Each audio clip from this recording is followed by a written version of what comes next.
we gather to remember the little things that made a special place in our hearts, to remember those happy times when we laughed and those other times where our hearts broke as one. For who could put a price on a memory? We gather to share the pain, to hurt when you hurt, without presuming that our pain is the same, to cry when you cry, and not try to hide or avoid the tears. For who could take away the pain? We gather to give the gift of grief, to stand beside you in silence and not be uncomfortable with your tears, to allow you the gift of grieving this loss and not lose patience. For grief is nature's way of healing a broken heart. These are the profound words written by author and grief expert Doug Manning. Welcome. My name is Nicole Reed, and I am honored to co-officiate today's service for Becca, along with fellow celebrant Veronica Haskell. I would like to begin by thanking everyone for coming here today to share in a time of remembrance and to honor the life of Becca Smith. Together, we will start to turn the sadness and tears into memories and laughter.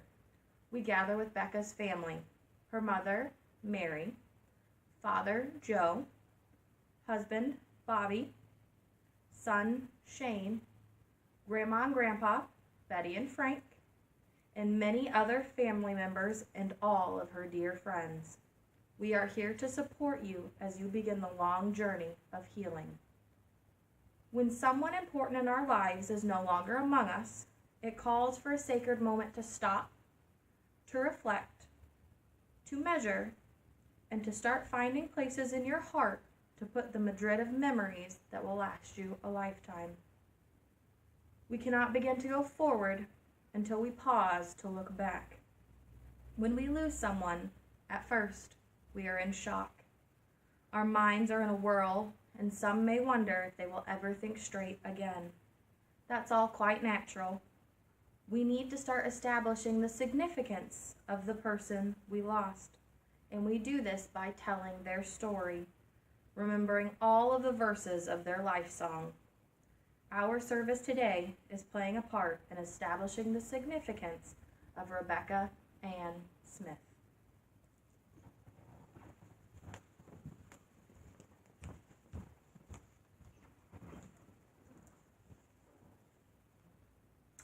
An unknown author once said, "Why does it take a minute to say hello and forever to say goodbye?"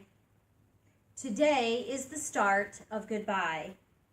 Goodbye to one we love, who was tragically taken from our lives far too soon. Goodbye will hurt, and it is never easy, but you are not alone, because together we say goodbye to Becca. I am honored to share her story with all of you gathered here today. Becca lived a full life, 35 years of experiences, full of love, full of memories, and full of music. It was her life song that she created, and she lived it, just like the songs she listened to, with each verse different than the last. The first verse of her life song began when she was born February 28, 1984, in Indianapolis, Indiana, the first and only child of Mary and Joe. Becca had passions as a young girl, but they weren't your typical 10-year-old girl passions. She loved being with her daddy, and that meant hunting everything from morel mushrooms to deer. It also meant fishing. She was baiting her hook and holding her own fish from the time she was old enough to walk. But the passion she most loved sharing with her dad was working on his muscle cars, fixing them, changing the oil, learning about all the different parts of the engine. She was intrigued. Joe was always so proud of Becca's will to get dirty and not only work, but hard work. Joe shared that there were many late nights staying up working on cars together, long past her bedtime, but she swore she would be up for school in the morning if he let her stay out with him, and she kept her word. Joe shared this is where Becca's love for music and her desire to play the guitar began, because the radio in the garage was always playing. It did not matter if it were rock or country, she was singing and humming along while under the hood of the car, right beside her dad. Now, Mary said she had a certain struggle with Becca in her younger years. Becca wanted to be outside doing Lord knows what in jeans and a flannel, getting dirty, while Mary just wanted her to dress like a little lady, learn to cook and bake and care for her home in a way that did not involve power tools. Mama wanted her little girl to be a girly girl, but Mary said she knew just how to get that little girl in the kitchen to bake with her, because when Becca saw chocolate and peanut butter on the counter, it was game over. That was her favorite combination. Any plans Becca thought she had were put aside for a bit, because she was going to help her mom make her favorite treats. Because if she didn't, then who would have gotten to lick the spoon? A quote from Quentin Crisp reads, "The young always have the same problem, how to rebel and conform at the same time. They have now solved this problem by defying their parents and copying one another." Rebellion was part of Becca's soul. She was a free spirit who did things her way and only her way. She wanted to live her life to the fullest and on her terms, always driving way too fast, way too late at night, and listening to her CD playlists way too loud. She was living her life with fearlessness, and she felt like no one could stop her. At 18, she snuck out of the house and went to a Bon Jovi concert in the city with some of her close friends. Becca had the time of her life, singing and dancing like nobody was watching. But someone was. His name was Bobby, and he knew he had to talk to her. They struck a chord and danced all night, developing a friendship, spending hours together, eventually becoming inseparable and bonding over their love for music. They would stay up all night playing and singing songs, verse after verse. She found the one who did not try to pull her head from the clouds, but embraced her will to fly. But telling Mary and Joe how they met meant a little bit of trouble while admitting she had snuck out. Although they forgave her quickly when they realized Bobby was the perfect second verse to her life song. In the words of Marilyn Penland, sing out loud in the car, even or especially if it embarrasses your children. The day after Becca turned 25, Shane was born, and the third verse of her life song was created, and it was music to her ears. He was her world, and she made sure to let everyone know that by embarrassing him at every moment she possibly could. She was always cheering him on from the sidelines at every single Little League baseball and soccer game. Becca would scream until Shane was red in the face with embarrassment, especially when she would sing "Take Me Out to the Ball Game" at the top of her lungs every time Shane was up at bat. But it was all out of love. She loved Shane with all her heart and was so very proud to be his mom. After Shane started school, Becca and Bobby decided it was time to start playing gigs around town. This was the final verse to her life song. She would play her guitar and he would sing.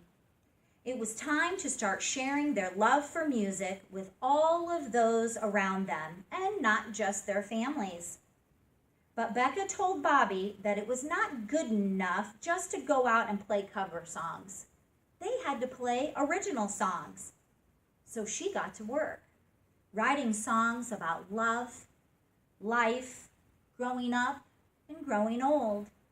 She poured her heart into every word of every song, singing along with her husband with pride for the life and the family they had created. Lyrics from the song Gone Too Soon by Daughtry go like this. Today could have been the day that you blow out your candles. Make a wish as you close your eyes. Today could have been the day everybody was laughing. Instead, I just sit here and cry. There is no doubt in my mind that Becca was singing out loud as she always did on her way to work that fateful morning of March 31st, before her life was unexpectedly taken.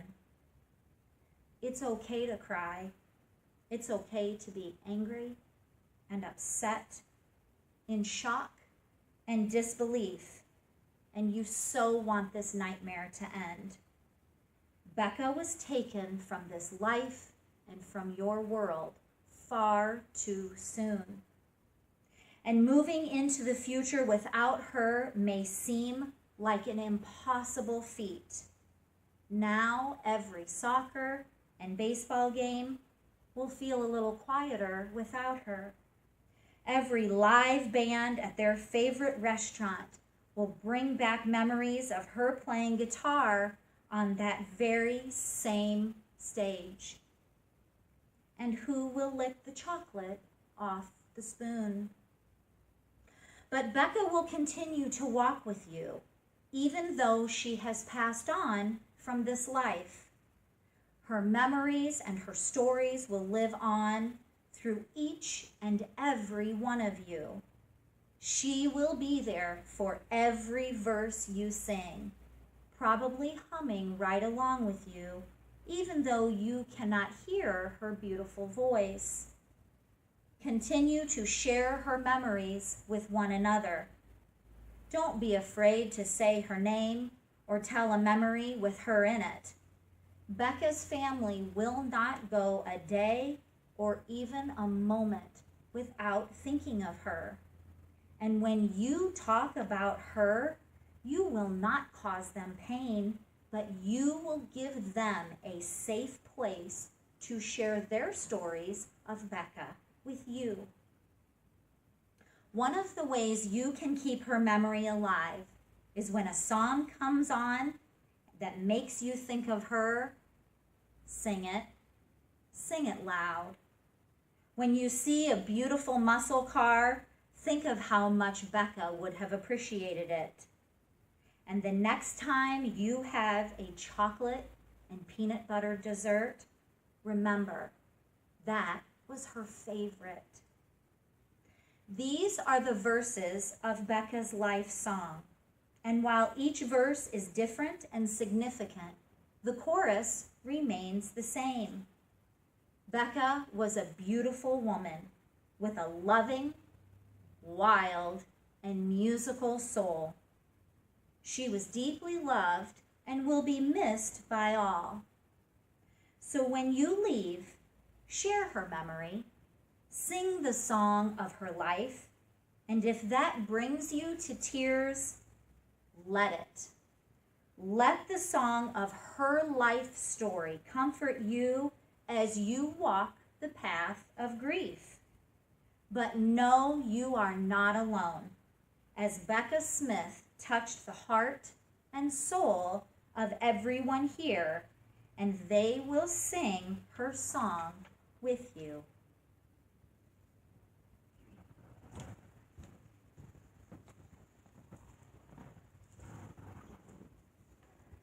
May we all understand that the journey of grief is long, and each person finds what they need that helps them along the way to get through the next hour, the next day, the next week.